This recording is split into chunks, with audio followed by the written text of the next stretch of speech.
It's time for our entrepreneurship feature. This morning we chat to a young woman who has got a business that looks at the DIY and also teaching people how to make their own woodwork. And she does this online.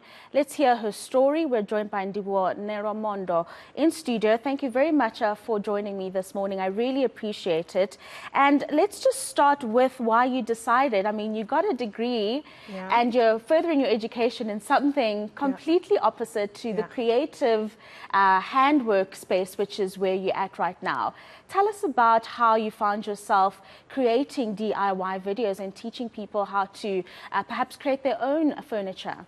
Oh, thank you so much for having me. So first things first, I am a believer that there's power in our hands. That's the first thing, that everyone is capable of doing something with their hands.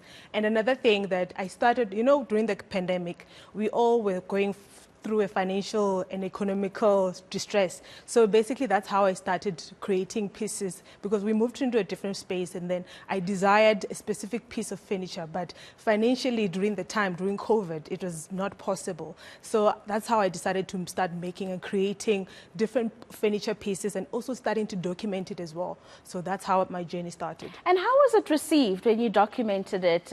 So you decide you've done this for yourself, and obviously at some point you decide that it could benefit someone else. Yeah. So tell us about that documenting process and really what you followed in terms of knowing that this was valuable content. So on the South African content point of view, there were few people documenting DIY and home renovation content. So that's where I started that. No, I started looking, because most of the content I was consuming was overseas content, like America and Canada. So that's why I decided, let me start off with documenting this. And then initially people were not receiving it at all, because it's a man's world, if I can call it that, holding power tools and drills and everything. People say it's a man's world. So reception was not well, but now that things are evolving, people are starting to receive it so well. Yeah, so tell us about that. It's a man's world. It's also the internet, which is still fairly new for us in South Africa. We've only become online people because of the pandemic.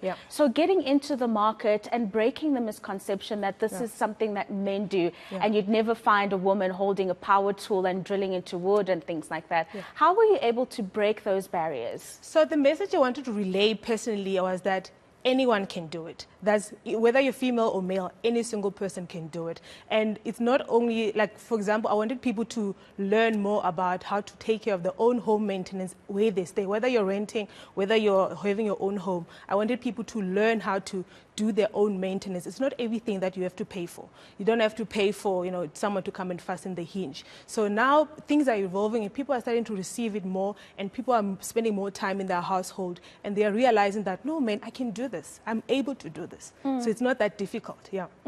So I suppose it's called Remedial DIY, and you've got a YouTube channel where you document different things. What kind of furniture pieces are you teaching people about? Oh, wow, I've made amazing pieces, if I may say. I think I've made anything from patio set, bedroom suite, headboards, nightstands, anything. Like now it's gardening season, I'm making planter beds. So for people who love gardening, whether you have a house or whether you are renting out, it will be perfect for you as well. So the pieces I've made, they are perfect for any single person, and they're beginner friendly. And I'm going to repeat that, they're always beginner friendly, because I don't want to say I'm advanced, but I wanted to document it in such a way that any single person who's starting out can just copy what I'm doing and then be able to do it. I try to make it as easy as possible for the next person to be able to do it. Do you sell any of your pieces, or do you still exclusively make for your household and just teach? At the moment, I'm exclusively making for my own house, and with the selling part, that's something for the future. But I always prefer to teach how you can make it. So because I find more joy in, it's therapeutic, if I can say it. I find more joy in you as a viewer to be able to make it yourself. Tell us about the growth opportunities, any partnerships that you have had in the past as Remedial DIY has grown over the last 2 or so years. So we make, it's amazing, if I can call it that. Initially, just penetrating into the market was very difficult, but now different brands and companies are starting to recognize the talent behind the brand. And also it's encouraging for other people as well who are also starting out. They can jump on board, because there's a lot of opportunity in terms of business. There's money to be made and there's growth to be made. And at the end of the day, we need to impact other people's lives as well.